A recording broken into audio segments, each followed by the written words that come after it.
Bonjour Vincent. Bonjour Jacques, bonjour à tous. Cher Vincent, le monde entier réagit à la mort soudaine du pape François en décrétant des jours de deuil national comme au Portugal, au Brésil, en Argentine. Et on se pose deux questions ce matin. Quelle succession, quel bilan Vincent ? À chaque fois qu'un pape meurt, un diplomate et journaliste dresse la liste des papabili et parie sur l'issue du conclave. Et à chaque fois, les cardinaux électeurs désavouent les pronostics. Il est humainement impossible de prédire le chef que se choisira ce groupe de vieux garçons polyglottes réunis à huis clos. Distinguer ceux de gauche et de droite parmi les princes de l'Église est caricatural, mais ils font de la politique quand même.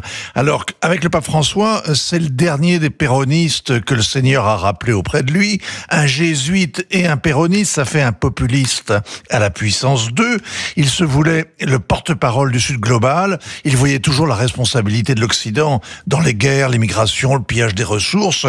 Il considérait même l'Europe comme une grand-mère égoïste et stérile. Et il a nommé les 3/4 des cardinaux parmi les 138 électeurs.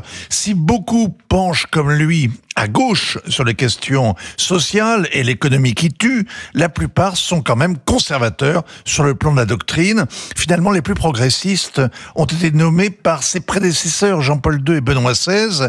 La relève, les jeunes prêtres, le clergé des pays émergents sont plutôt du côté de la tradition.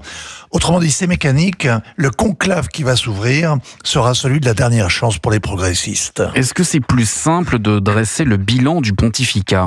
Pas du tout. François affichait la simplicité, mais il était paradoxal, comme un jésuite qui se veut franciscain, un pape qui a fait de l'humilité sa bannière, mais qui refuse de s'effacer derrière la fonction.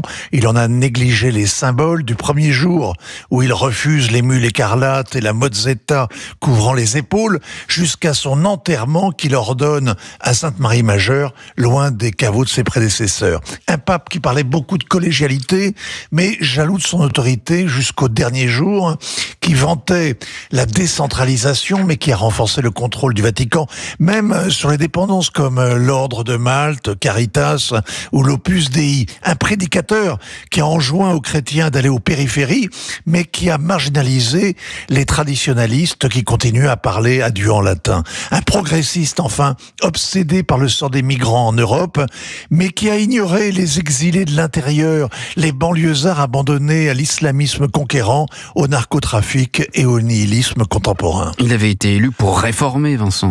Jean-Paul II et Benoît XVI étaient surtout occupés de stabiliser l'Église post-Vatican II en négligeant l'intendance. François devait réformer la bureaucratie romaine, redresser les comptes, purger les scandales.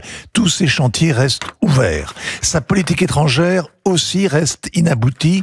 François était pacifiste, rejetant la dissuasion nucléaire, hostile à toute intervention militaire, que ce soit pour abattre le régime de Bachar el-Assad ou sauver celui de Volodymyr Zelensky.